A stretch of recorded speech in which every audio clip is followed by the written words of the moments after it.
Today we'll try to understand the deeper significance of the priestly garments.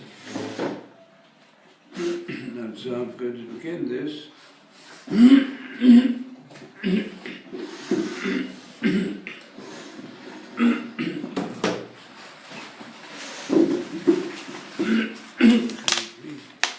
Please turn to Shemot chapter 26, verse 35.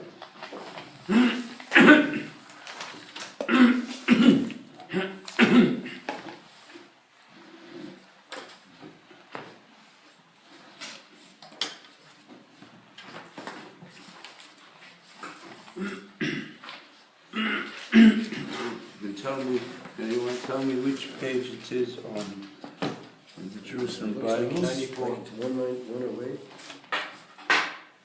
Chapter 26, verse 35? 94. 26, I thought it was the 36.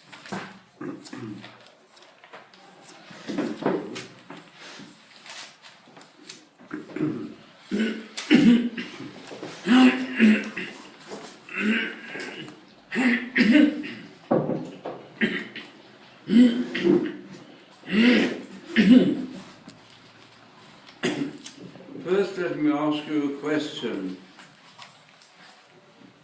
Those of you who've started learning Hebrew, what is the meaning of a simple word, misrad? Office. Office. Now, the Hebrew language is based upon the language of the Tanakh, the Bible. If you want to understand the Hebrew concept, the sages say that the Hebrew language expresses the deeper significance of the creation of all the different phenomena in the world. So we have to go to the first time the root of a Hebrew word is found in the Bible. Then we'll understand it more deeply. Can any of you tell me what is the verbal root of the word misra? Shin Reish Dalet. Sin Reish Dalet. Yes. So which is the first time you find it in the Bible?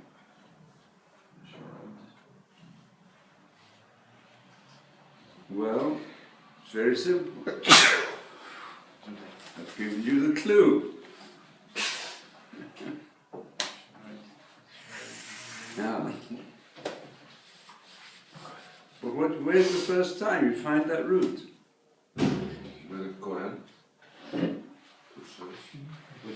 It's the verse asks you to look up, obviously.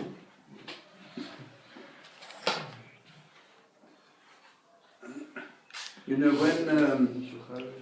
when we were children, perhaps we had that advantage, I don't know, but both in school, in cheder, and also in the house, one of the favorite games which brought us to use our mind was what's called the quiz.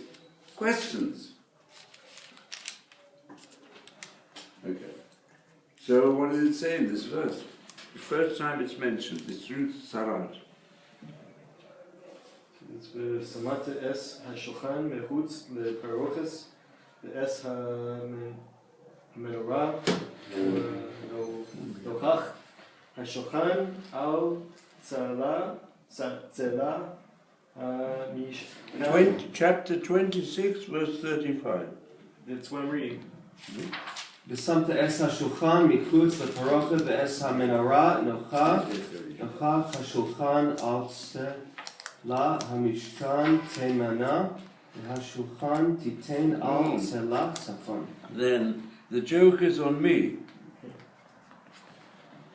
because the reference that's given here is a mistake.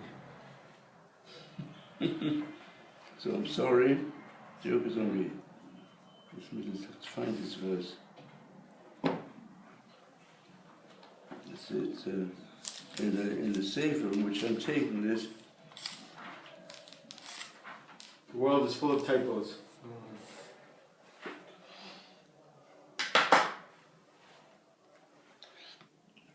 Anyway, the phrase is Es bigdei hasrod l'sharet b'kodesh. Oh, yes, it's a mistake.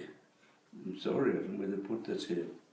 It's Shemot, I'm sorry, it's chapter 31, verse 10. 31, verse 10. Here we have it. 31, verse 10, have you found it? On which page in Jerusalem Bible? 101. Huh? 101. So 31, verse 10. So this is the first time in the Bible it mentions the word Ve'eis bigdei hasrod. Ve'eis bigdei hakodesh li'aron hakohen ve'bigdei v'lochen. Here they are called garments of distinction. What's the translation with you? The mesh garments, the garments of sanctity of Aaron the Cohen. No. What garment? The first phrase. Mesh. Mesh garments. The mesh garments. That's in Meshed Yad- garments. that's in Yad- Okay. They want to learn Sarod from the roots, connecting it with the concept of garments which are meshed. But Here's the garments school. weren't all meshed. It's not a good translation. And I think in the Jerusalem Bible it says holy. Huh? And in the Jerusalem Bible it says holy. What does it say? Holy. No, that's the next phrase, Bigdei HaKodesh. Ah. Bigdei HaSarod. No, It says the word uniforms. so- Uniforms. The truth is in the Bible, if you go to this root, it's the main use of it is sarid, which means to be left over, something which can remain, is sarid. So therefore, sarad are garments that will remain. That is the biblical use of the word sarad, which is also the root of misrad. Maybe to have a bit of a Purim explanation, we can say that especially when it comes to misradim and misradei memshalah, they don't last. They keep changing. The people who take over positions in the government, there's a game of musical chairs. Not a game, but that's what happens. There's constant changes. But the word sarod is connected in the Bible mainly with the concept of that which remains. Sarid is what remains. That's a biblical term. So, to go into this more deeply, the sages say, why is it called Bigdei Sarod?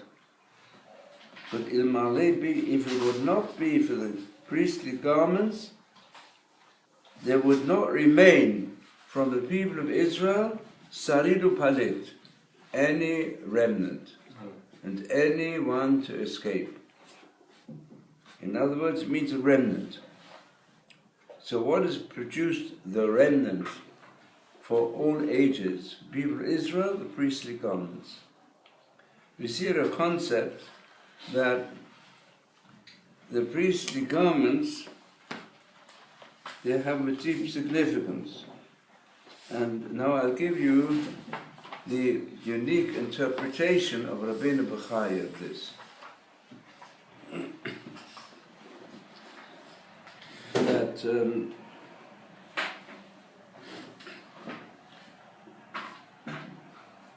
we know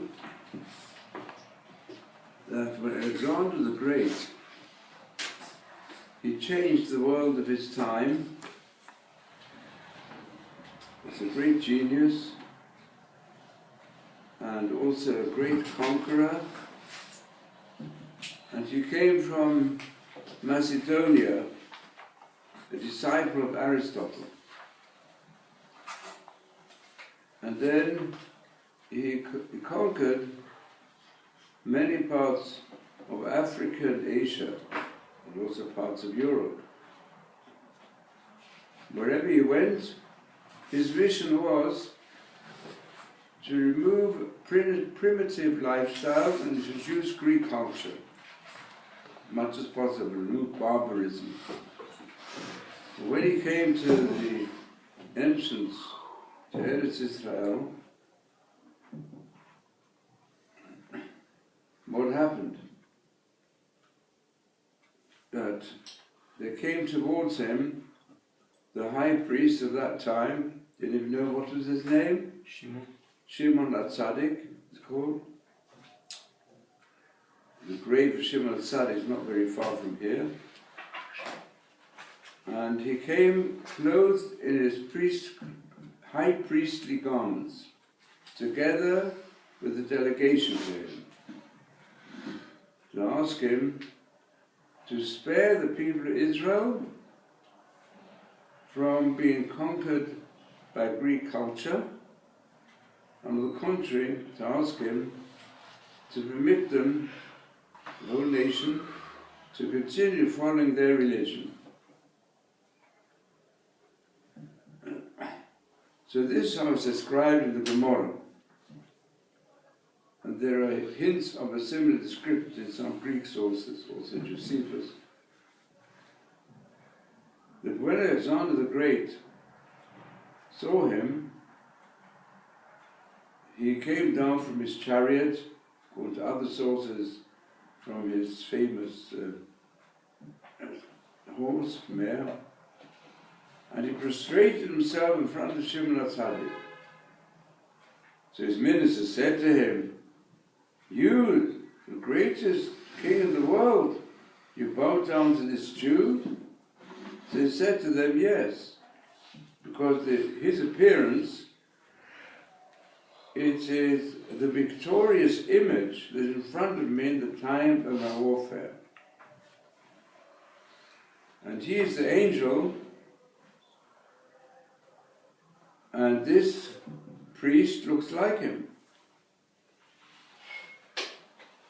Now, there is a law that the priestly garments are not allowed to be worn outside the Beit HaMikdash, and not in the time, even then, if he's not doing the divine service. So what lies behind this?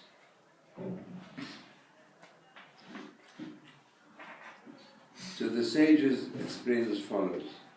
They are following primarily Rabbeinu Bechaya, a very deep medieval commentator on Chumash, who says like this, that we know that the divine presence rested entirely with the people of Israel through the power of prophecy from Moshe Rabbeinu until the latest final prophets. The final prophets included Malachi, Ezra, who were also Zechariah, who prophesied, and to some of them witnessed even the beginning of the Second Temple period. And thereafter, things changed. As it said at the beginning of Pirkei Avos, that the prophets, they passed on their message of the oral tradition to the Anshe Knesset HaGdolah, to the men of the Great Assembly. The first ones were still partial prophets, then the later ones no longer had prophecy. But still an element of prophecy left, in that the high priesthood, together with great inspiration, were able still to give guidance to the people of Israel. And also the miracle of the Western lamp, where they only put enough oil for the night, but it burns for 24 hours. So the Halot Net Hamid, this light, was constant, night and day, that it carried on to the time of Shimon HaTzadik. So on the verse which describes the possible curse that might come upon the people of Israel if you forsake Hashem. So at the end of Vayikra, it says, if you serve Hashem, you'll have the greatest blessing in the land of Israel that can be imagined. Hashem says, I'm going to walk in your midst, and you feel my Shekhinah. And then it describes a 70-year period, according to the number of Shmitot that the people had not observed, Shmitot and Yovlot. They'd have to go into Galut, into exile. The people would be banished. There'd be nothing left in Eretz Israel. But there it does say, even if the people of Israel become banished, and then they have a lesser form of the service of Hashem, but I will not forsake them. And it says, amongst the way in which Hashem not forsaking the people of Israel, the time of the Greek decrees against the people of Israel, I'll set up for them Shimon HaTzadik. So I think this goes together with the statement of the Gemara. In the time Shimon HaTzadik, there was still the Ner Marovi, but then it stopped. In other words, the power of prophecy ceased. And what took its place? Took its place the greatest masters who were in the chain of the oral tradition.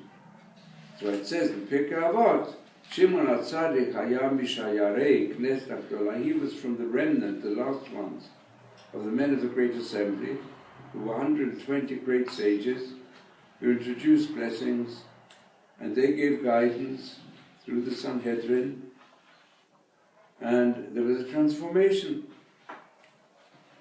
So the concept that lies behind this is there was a worldwide transformation, because before the time of the Greeks, most human beings were worshipping idols in a most corrupt fashion. But then came a change. In place of gross idolatry, there came Hellenism. And Hellenism is carried on still today.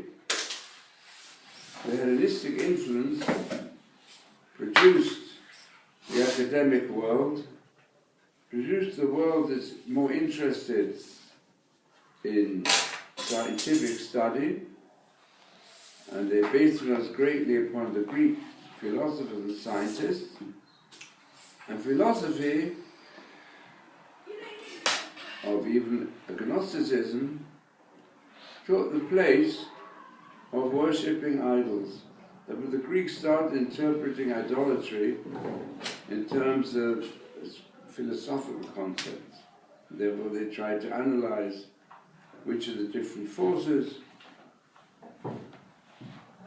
They gave a great power to the mind of man, teaching that man with his intellectual qualities can produce progress. And this also entered the people of Israel. Although in the time of Alexander the Great, the Greeks refrained from imposing their culture upon the Jewish people, but the success of Alexander the Great went a different direction. Alexander is still described in the Gemara when he had a philosophical discussion with the wise people of Israel. And we see how impressed he was with their wisdom. Now, from all this, we see there's a deep concept of the way in which the priestly garments help us to overcome the inroads of Hellenism. And what's the difference? The difference is Judaism is based upon the absolute existence of one spiritual God who has given absolute morality to the world. Whilst the Greek concept is one of more relativism, that the greatest power of man is his intellect, and with his own intellect, even without accepting the absolute God, we can work out a type of humanism. Some instances doesn't develop it so much a humanistic aspect, but still culture, it defined more in terms of the acceptance of certain aspects of human conscience and morality, but governed by the human mind. So when this did make inroads amongst the successors of Alexander the Great, many Jews left Judaism and went over to Hellenism. We can say that the essence of the difference lies in the Brit Milah. The Brit Milah tells us we have to control our own instincts, our own importance, and our own pleasure, all to be subjected to a covenant with Hashem. But they say, no, you don't need it. And in fact, that's why they introduced nude sports, things of that nature, and therefore Jews no longer follow Brit Milah and other mitzvot. They said we do not be different to any other human being. The human body is perfect. While the Torah says the man has to perfect himself through the special Torah which Hashem gave. So that's for the people of Israel, who have a special task. And the other nations should learn even without Brit Milah. You don't have this special covenant to become priests for the nations of the world and show them the right path, the example. So the Bigdei Kehuna, they are the inner concept of having eternal significance. You know, I might say, surely when there was no Beit HaMikdash left, there was no significance to the Bigdei Kehuna. How can you say that they are the powers that guarantee the survival of the people of Israel? To understand this more deeply, and here we're following a lot of Rabbeinu Bechai, but especially Rabbi Tzadok, Moshe Chaim Lutzato, and Maharal, and others, to understand these teachings. So, the one who's gone most deeply into all this is Rav Hirsch. But first, let us take a Gemara which says, what is the real purpose of the Bigdei Kehuna? What do they come for? This is Gemara in Eruchen, which says that the purpose of the Bigdei Kehuna says, just like the offerings bring atonement, so the priestly garments bring atonement. And that's why the two are mentioned one next to the other. The breastplate brings atonement to the judges and to judgment. It's called Choshen Mishpat. The ephod, the apron, that covers the heart and the front of the body, it's to atone for idolatry. And the verse is brought to prove this. The cloak brings atonement for Lashon Hara. Because it says, when the Kohen wore the cloak, then the sound of the bells at the bottom of the cloak will be heard,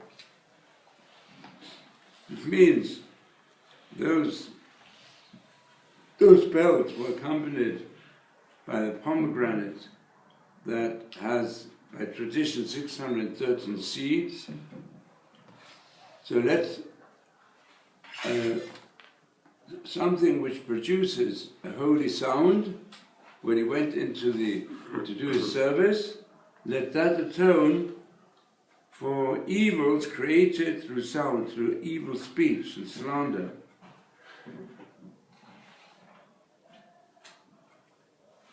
That's for Lashon Hara, which was open and produced a lot of disasters in societies. which is in secret, the ketoret, the incense, brought atonement. Then the shirt, which covered tashbeitz, brings atonement for murder. And for this they bring the example from the ketonet, the cloak of many colors, which is given to Yosef, which they dipped into the blood of a goat, and thereby, although they intended to murder him, the brothers, they showed this to the father, and he thought that his son is really murdered. Then the cap brings atonement for Gasaru, are people who are arrogant and proud. Let that which on top of a person's head atone for people who raise up their heads over others who are arrogant. The belt divides thoughts of the heart from lower instincts. And the golden crown brings a tone for Azov Panim, for people who are brazen-faced. So this demonstrates us already that the main concept of garments, in fact, it's the same word. We have in Hebrew the word midah. Can any of you translate what the word midah mean? Measurement. Measurement. What else does it mean? Attribute. Attributes. They say like this. Midah specifically means a character, a characteristic. So we find the priestly garments are referred to v'lavasha kohen midovad. The Kohen's got to take his garment of linen. So midah is meant for a garment. It's a deeper concept, as inherent in these verses, and as it says in the Zohar, is that every human being has been given a neshama. When it says at the beginning of the commandment concerning the garments, it says,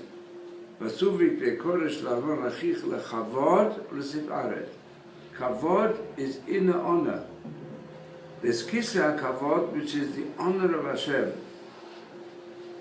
And then there's Leman Kavod, is used in the Tanakh to refer to the soul.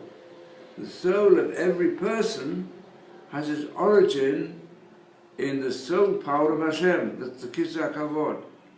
Hashem, who is above human beings, and whose spirit is far above the human spirit, but he's given part of his spirit to the human being, in what we call the divine image. The conscience which exists in every person has as its root the divine soul. And is that unconscious God, as is described today by some higher-minded psychologists, is the kavod, the true kavod. In that sense, ura kavodi, it said ura shacha. In the morning when you wake up, you've got to wake up your soul. The soul should become active in your life. So, Tiferet is the glory of the characteristics, is the garments of the soul. So the midot are garments of the soul. And each person's given his soul, got different garments, different potential qualities, which can be used for good, can be used for evil. But since these are soul powers, the whole idea that it's given to a human being is given from this concept. Now if we go back to understand the purpose of the garments to Gan Eden, because we already explained last week that the Holy Ark, the Eitz Chaim, represents the Garden of Eden, the paradise, which is hidden from us. It's hidden from us through the Kruvim, and through, that's the positive path. In other words, the angelic vision that human beings still have of what life could be like and what love could be like. And this is the negative path of la tachila v'mitapechet, the constant cycle of the flame of the sword, destruction.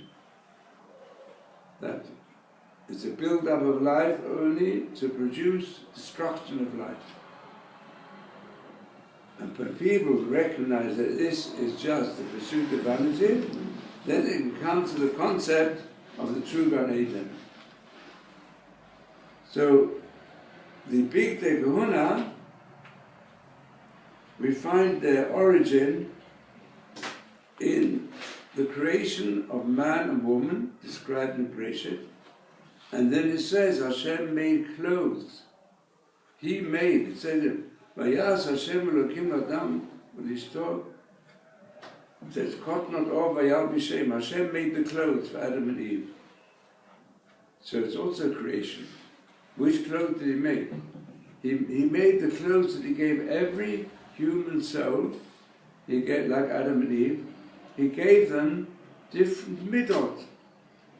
Adam and Eve to fit them, and for all of us to fit us. Each soul that comes into the world is given garments. That's why the law is that the priestly garments, they've got to cling to the flesh. In other words, that just like we have a physical skin, a physical appearance, we also have got, in that, the physical appearance is really a garment of the soul. I think one could even connect, not with this now, the color scheme that comes out through the screening of energies that come out from the human body to be connected with the laws of the colors of the Big Day Kahuna. But that's, we've touched upon this before, because today we live in an age when all these aspects of the Torah become more easily available to understand them as a concrete experience of human beings today through the progress of science. So, this is the deep concept, and if you will read through Rav Hirsch's lengthy interpretation, significance of garments, which is based in turn upon earlier sources, so you have it available on a very deep level. So I just give you a few comments from him. Beged is a garment, it's connected to pokat. Pokat means to give an appointment, denotes investing something with its attributes. Beged denotes not merely covering, but clothing someone in a garment that gives him his appropriate appearance. And if you study the significance of the garments throughout the Torah, we see garments are frequently mentioned as aspects of character. We say, your priests clothe themselves in righteousness. Just as the pakad, not inventing office, that's the big Dessler, it's also part of Beged denotes such a function.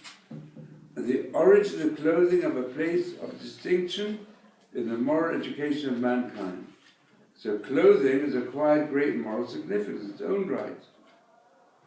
Clothing first given to man by the Father of mankind, when he banished his children from paradise to the training school of toil and need, where the danger exists, the man might stray and descend to the level of the beast.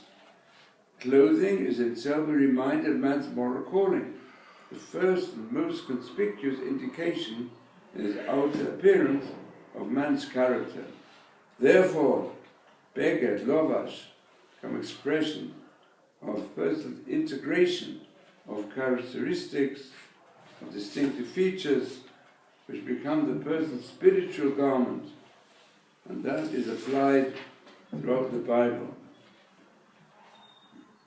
So, therefore, they are not just an external adornment, the garments, they have meaning that must be heeded not only by the onlooker, by the wearer himself, that nothing should act as a chatzitza, interposing between the garment and parts of the body.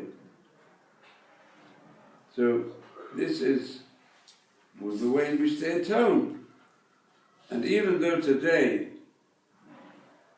they no longer applicable, but we've got fantastic exhibitions, quite a lot of them here in Jerusalem, of all the priestly garments.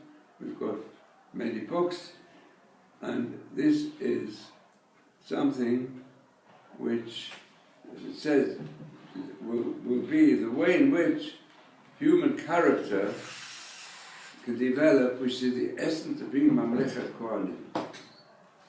There's a famous statement made already by Reb Chaim Vital, by Arizal. Reb Chaim Vital wrote his teachings, who said that midot are more important than mitzvot. That we to develop good moral qualities are greater and more important than fulfilling them in practice. The sages say, in fact, the practical mitzvot were given in order to purify the midot. So the priestly garments give us a direction. They say, you've got to make sure that you clothe your life in these higher qualities represented by these garments, and then that we call developing a beautiful character. This is so important today. If the community of Israel would only follow this, because follow the development of midot, that's why, let's say, Rabbi Yisroel Zalanta especially introduced a Musa movement. He was keen to introduce it first amongst the learned. We learn Torah all the time. Don't skip the Agalatot. Don't skip the aspects in the Gemara that deal not so much with intricate use of logical faculty, but which can purify your motivation and your character, and even make sure that you imbibe the important teachings of the sages. And you see also from Dessler Tadibrot that the foot on which everything stands is really a development of midot or tachmud. You shouldn't covet. If you learn not to covet other people, then you've got the entrance to good behavior. It's got to be expressed in action. And there are many tools which the Torah has given us to reach a high level. But the midot themselves, this is the aim which should be achieved by every human society. It's applicable, all the Torah Hamidot, which are described in the Tanakh and in the Gemara, apply to non-Jews as much as Jews. Develop your qualities of behavior between man and man, and become less selfish. This is what's termed now the Yira Hashem amongst the nations of the world. That they apply this in their lives. So the lesson for us today is, if we who know Jewish people here in Israel, certainly those who have the ability to develop their midot, this should be top priority in every kindergarten, in every school, in every home, in every university, and it should be a condition even, developing midot, the highest level, of taking over any public office. Especially when we see, unfortunately, that the power of corruption, self-centered interest, has such a strong influence on all sections of the non-Jewish world and also in the Jewish world. So we have to change it. And each person's got to work on himself. We've got to start with ourselves to change it. We have to, also in our yeshiva, we have to change it. It's a vital task for all of us. But I want to say like this, a very important matter, which is not being followed sufficiently. I especially thought, because we're dealing with Big Kahuna, we dealt with Sara'at, which has a specific situation In fact, even one of the students here, he found this comment, which is brought already by Maharal, that there are 72 forms of leprosy. The leprosy of the Chumash, which is much wider, because it also includes leprosy on garments, leprosy on the walls of houses. So it's a wide concept. What's Matzora mean? Motzira. It's the indication that this person is bringing out evil instead of being a Motzi Tov.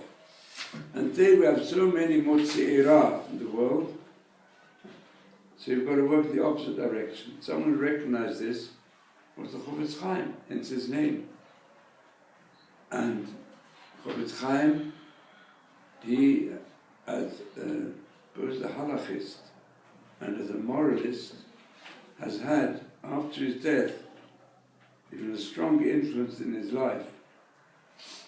And that's why I have a shir here and learn a lot of Lashon Hara.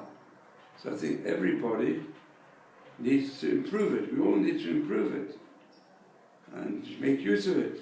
You can learn it yourselves. Today everything is available in English. A few halachot a day.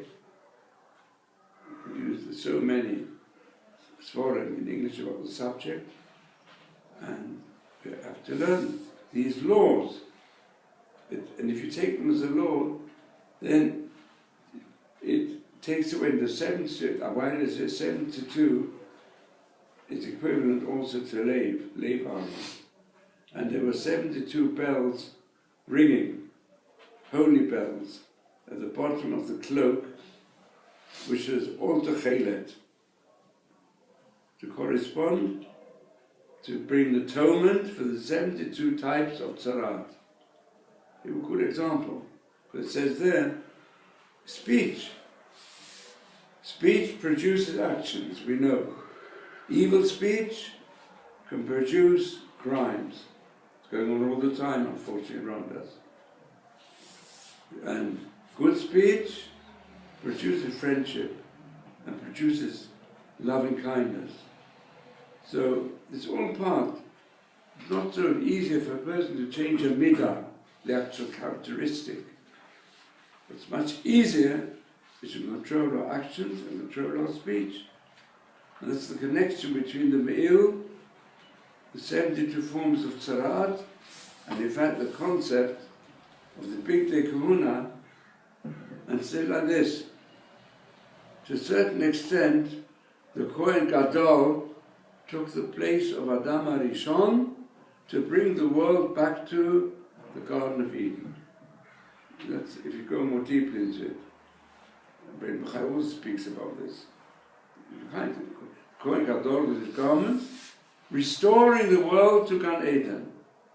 If only the world would be on the level of Alexander the Great and bow down, as it were, in front of the appearance of the Malach, dressed as a Kohen Gadol, this is the task, in a way, of the people of Israel. We have to try to fulfill it today. And since the symbols of the state of Israel are also the cloak of sky blue, and the symbol of Israel is a thread of sky blue, and blue and white. Blue and white taken from this concept, from the tzitzit. We're all a part of that priestly task when we put on the tzitzit to become, in a similar way, Kohen Gadol, that he went and made sure the whole body was covered with the chelet, to teach us that this can change the world. So let us try through learning Torah, through teaching Torah. But let's hope that the human character, which is being destroyed by so many evil people, Tzelem Elokim, is becoming lost. Sometimes we think human beings becoming worse than the beasts. Let us become more like the angels. Thank you. Okay, any questions at the beginning of tomorrow's shir? Where can one find these